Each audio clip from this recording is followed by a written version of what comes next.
My name is Irene Nelson, 28 years old, and I will never forget the night my world completely turned upside down. It was the grand opening of my family's steakhouse in Omaha, a night that should have been filled with pride and celebration. The room echoed with clinking glasses and strained smiles, but a heavy tension lingered in the air. My father, his face flushed with anger, pointed straight at me in front of everyone. "Get out and never come back," he roared. My mother raised her glass with a mocking smirk, her eyes as cold as ice. I froze, heart pounding, as every gaze turned toward me. Without another word, I walked out the door, slamming shut behind me, vowing never to return. Out on the empty street, the bitter night wind whipped against my face, yet inside I felt a strange sense of relief, as if a burden had finally been lifted, though it came with an indescribable pain. Weeks later, my cousin called, his voice trembling.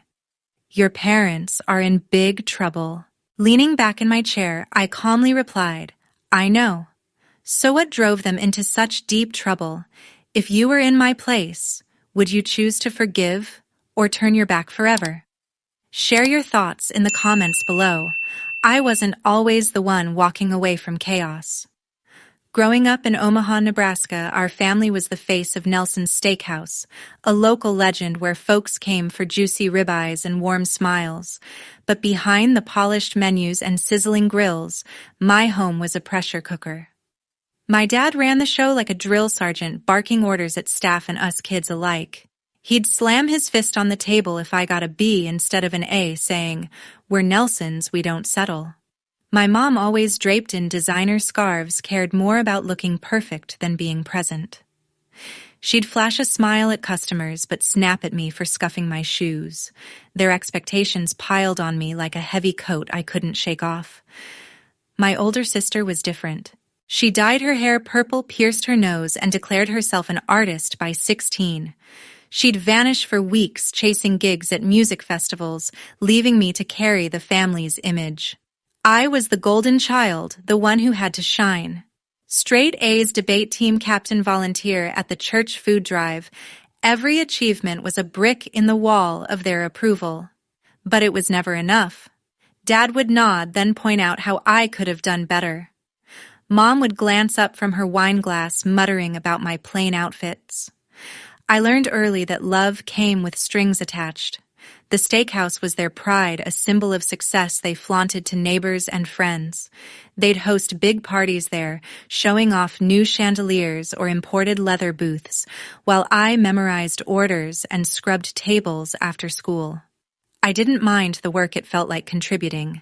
But every time I brought home a report card or a trophy, Dad would say, "Good now, keep it up." Mom would add, "Don't embarrass us." Their voices echoed in my head, pushing me to be perfect to hold up the Nelson name. By high school, I was juggling AP classes, extracurriculars, and shifts at the restaurant. My sister, barely around, would breeze in for holidays, her paint-stained jeans clashing with Mom's pristine tablecloths. She'd roll her eyes at Dad's lectures, and I envied her freedom. Once I overheard her arguing with Mom, saying, "I'm not your puppet." I wished I could say the same. Instead, I smiled, nodded, and kept going, believing that if I worked hard enough, I'd earn their real love, not just their approval. Looking back, I see how their expectations shaped me. I wasn't just Irene, I was the Nelson daughter, the one who couldn't fail. The steakhouse wasn't just a business. It was a stage where we played perfect for the world. But cracks were forming, ones I didn't notice until they swallowed me whole. I stepped into a new chapter, eager to leave the weight of Omaha behind. At 18, I enrolled at the University of Nebraska, diving into accounting with a hunger for independence. College was a breath of fresh air, late-night study sessions, crowded lecture halls, and the thrill of carving my own path. I aced my classes, joined the finance club, and felt like I was finally more than just the Nelson daughter. By my junior year, I landed an internship at a local firm, crunching numbers and dreaming of a life where I called the shots. In Lincoln, I found my people. My best friend Stacy Brooks was a firecracker with a knack for spotting patterns in data and in people. We'd grab coffee at a quirky shop downtown, laughing over spreadsheets and her terrible taste in rom-coms. Then there was my boyfriend, Michael Scott, a quiet engineering major with a dry sense of humor. He'd tease me about my color-coded planners, but his steady presence grounded me. For the first time, I felt seen for who I was, not what I could do for someone else. After graduation, I landed a full-time job at a mid-sized accounting firm in Lincoln. My days were filled with client meetings, tax audits, and the quiet pride of building something mine. I rented a small apartment, decorated it with thrift store finds, and started saving for a house, a dream that felt tangible. Stacy and I would spend weekends hiking at Pioneers Park planning our futures. Michael and I took road trips chasing sunsets across the plains. Life felt open, full of possibility. But my parents had other plans. The phone calls started during my senior year. Dad's gruff voice, Mom's clipped tone. "The steakhouse needs you," Dad would say, his words heavy with expectation. "You're a Nelson, don't forget that." Mom would chime in, her voice sharp. "We've done so much for you, it's time to give back." They'd call late at night, interrupting my study sessions or dinners with Michael. Each conversation dragged me back to Omaha, to that suffocating role of the perfect daughter. I tried to brush it off. I'd tell myself they were just proud, just checking in. But the calls grew more frequent, more insistent. Dad would mention the restaurant's tough times, his tone vague but urgent. Mom would drop hints about their sacrifices, how they'd given up everything for me and my sister. I'd hang up my stomach, twisting, feeling the pull of their expectations. 2 years into my job at the accounting firm, I got a call from Dad that changed everything. His voice was low, almost a growl. "The steakhouse is in trouble, Irene. We owe the bank $7,000. If we don't pay, we'll lose everything." I sat at my desk staring at a spreadsheet, my heart sinking. Nelson's Steakhouse wasn't just a business, it was their legacy, the anchor of our family's name. I pictured the bustling dining room, the loyal customers, the neon sign glowing over Omaha. "We're counting on you," Dad added, his tone heavy with expectation. I didn't hesitate. "I'll cover it," I said, my voice steadier than I felt. I wired $7,000 from my savings, the money I'd earmarked for a down payment on a house. It hurt, but I told myself it was temporary, a one-time fix to save the family. Dad promised they'd recover, but weeks later he called again. "We need a little more help," he said. "Just $1,500 a month until we're back on track." I swallowed hard, glancing at my budget. That was half my rent, my dream of owning a home slipping further away. But I set up the monthly transfers, convincing myself it was my duty. Meanwhile, Mom's spending told a different story. On my rare visits to Omaha, I noticed the steakhouse's new polished oak bar gleaming under fancy pendant lights. Mom strutted around in tailored blazers, her wrists jingling with new gold bracelets. "Business is picking up," she'd say, waving a manicured hand at the revamped patio with its stone fire pit. I bit my tongue, but the numbers didn't add up. My transfers were supposed to keep the restaurant afloat, not fund Mom's shopping sprees. Once I overheard her bragging to a customer about upgrading the vibe with custom curtains. I stared at the ornate fabric, my stomach twisting. That was my money, my future hanging on those windows. I tried talking to Dad. "The restaurant's fine now, right?" I asked during a tense dinner at their house. He shrugged, cutting into his steak. "It's a tough market. We need to stay competitive." Mom chimed in, her smile tight. "You're doing so well, Irene. We're proud of you for helping out." Her praise felt like a hook, pulling me deeper into their world. I nodded, but doubt gnawed at me. My savings account was shrinking, and my dream of a house felt like a fantasy. Stacy saw through it. Over lunch in Lincoln, she leaned across the table, her eyes sharp. "They're using you, Irene. That new bar, those bracelets, you're paying for it all." I brushed her off, but her words lingered. Michael was less subtle. "You're killing yourself for them," he said one night, his voice low as we sat on my couch. They don't even say thank you. I wanted to argue to defend my parents, but I couldn't. Every month I sent $1,500, and every month Mom showed up with something new, a designer purse, a sleek watch. I felt like a cog in their machine, spinning endlessly to keep their world turning. I kept hoping they'd stop asking that the restaurant would stabilize, but the calls kept coming, each one a reminder that I was still the dutiful daughter tied to their dreams instead of my own. I'd stare at my bank statements, watching my future drain away, and wonder how much longer I could keep this up. The cracks in my resolve were starting to show.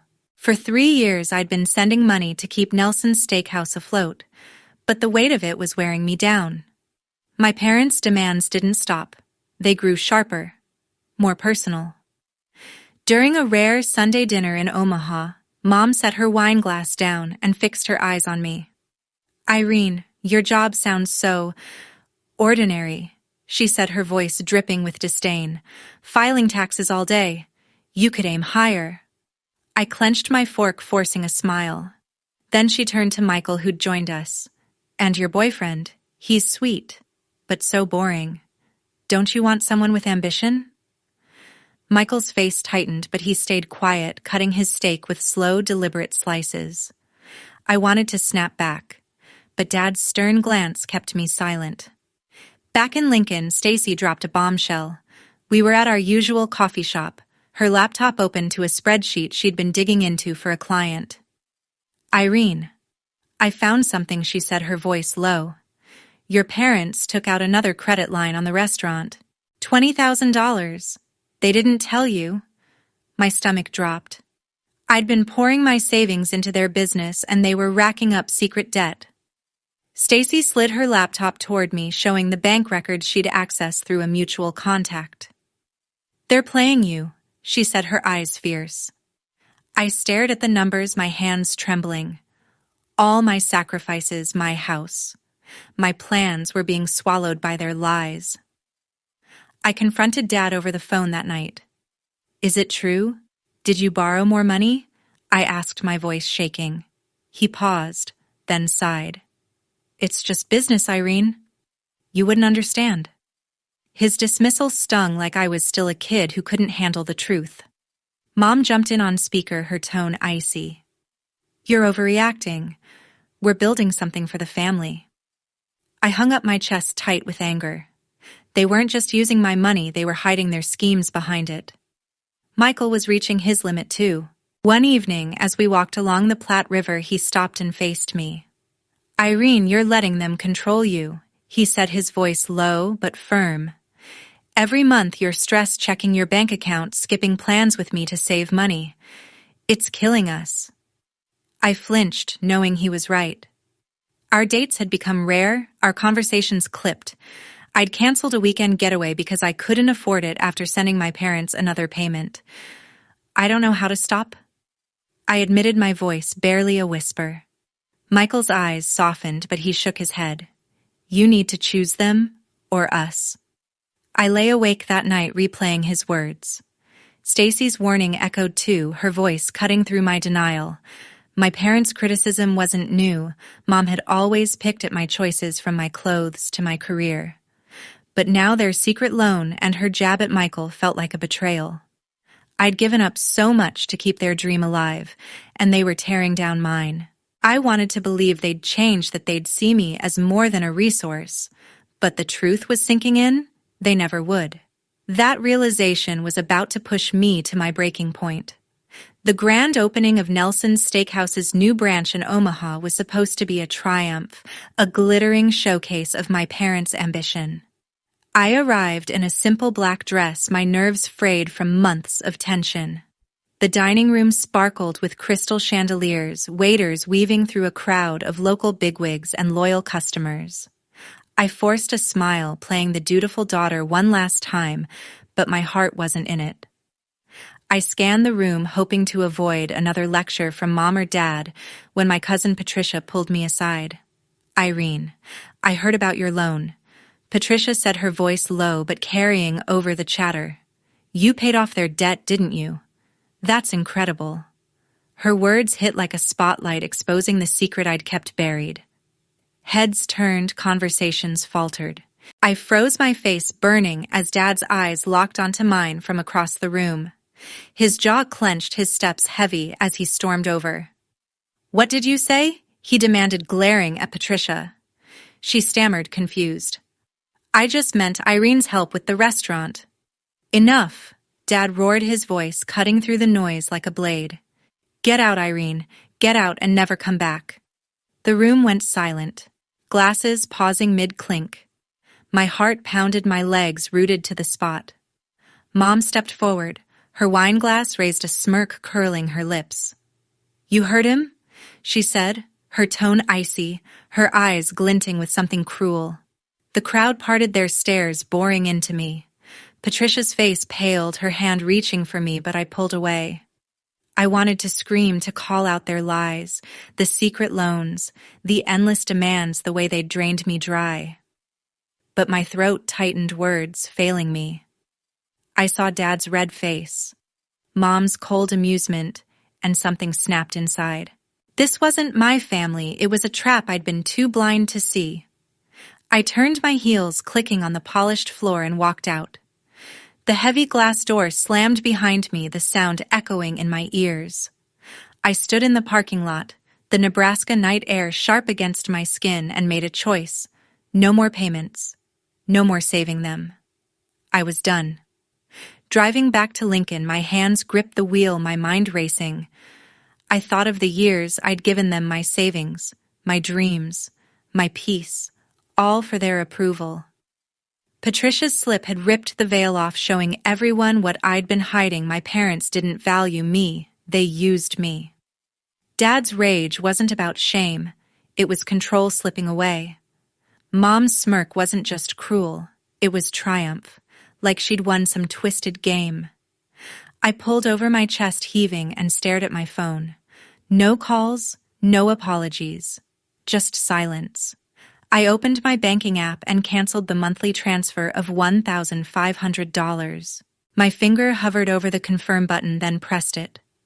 A weight lifted, but it came with a pang of guilt. I pushed it down.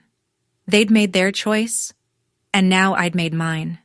The steakhouse, their pride, their legacy, it wasn't my burden anymore. I started the car, the headlights cutting through the dark, and drove toward a life I could finally call my own. That night changed everything for me. Weeks after my phone stayed silent, no calls, no texts from my parents. I was free, but the cost was heavy. Then came the news, like a punch I saw coming but couldn't dodge. A colleague in Omaha texted me a headline: "Nelson's Steakhouse closes as bank seizes property." The bank had foreclosed, taking both the original restaurant and the new branch. Years of my savings poured into their dream, gone in a matter of weeks. I sat in my Lincoln apartment staring at the article, my coffee growing cold. The neon sign I'd pictured glowing over Omaha was dark now, the dining room empty. I felt a pang of guilt, but it faded fast. They'd built their empire on my sacrifices, and I wasn't the one who'd let it crumble. Dad's face at the opening, red with rage, flashed in my mind. Mom's smirk lingered too, a reminder of their betrayal. I pushed the thoughts aside, focusing on my work, my life, my future. Then one rainy evening, there was a knock at my door. I opened it to find Dad, his coat soaked, his eyes hollow. "Irene," he said, his voice softer than I'd ever heard. "I'm sorry. We messed up. The restaurant, it's gone. We need your help to start over." He stepped closer, his hands clasped, almost pleading. I stood frozen, my heart racing. This was the man who'd shouted me out of his life, now begging at my doorstep. "Please," he said. "You're our only chance." I took a deep breath, my voice steady. "You had your chance, Dad. You and Mom chose to lie, to use me. I'm done." His face fell, his shoulders sagging. He opened his mouth, but no words came. I shut the door, my hands trembling, and leaned against it, listening to his footsteps fade in the rain. It hurt, but it was final. I wasn't their lifeline anymore. Days later, another blow landed. A friend from Omaha called, her voice tight with disbelief. Irene, your mom's been claiming unemployment benefits, she said. She's been telling people she's working at the steakhouse, but it's been closed for weeks. I sat down hard, my mind reeling. Cheryl, who'd flaunted designer purses and custom curtains, was faking employment to collect checks. I dug into it, calling a contact at the state office.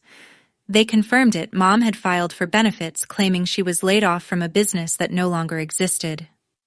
The audacity hit me like a slap. While I'd drained my savings to save their restaurant, she'd been scheming for extra cash. I called Mom, my anger barely contained. "Is it true?" I asked. "Are you collecting unemployment while pretending to work?" She laughed, a sharp, nervous sound. "It's just temporary, Irene. You don't understand how hard it's been." I hung up, her words ringing hollow. She didn't even try to deny it. The woman who'd criticized my job, my life, was playing the system, and I'd been blind to her deceit for too long. I sat at my kitchen table, staring at the life I was building in Lincoln.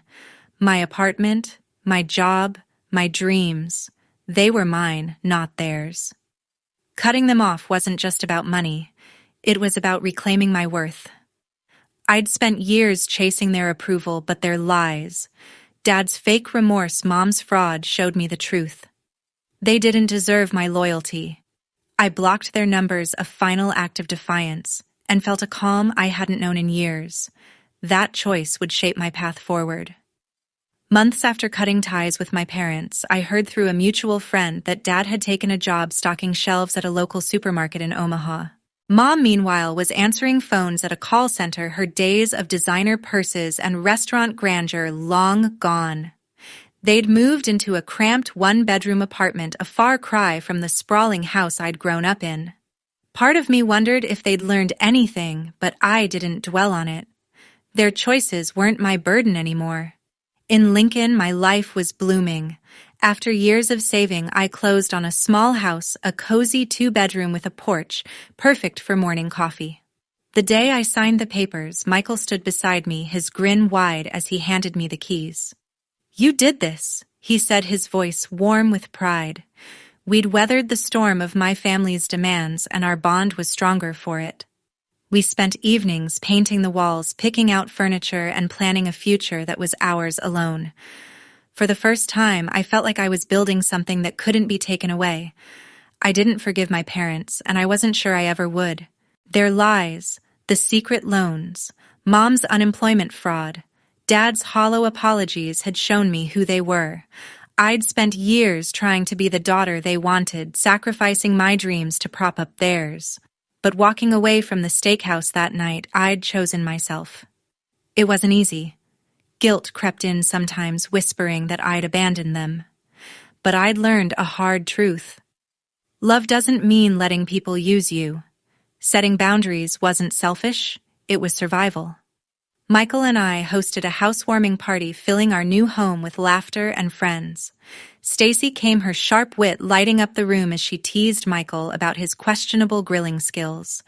The air was warm, the music soft, and for once, I wasn't looking over my shoulder waiting for a call from Omaha.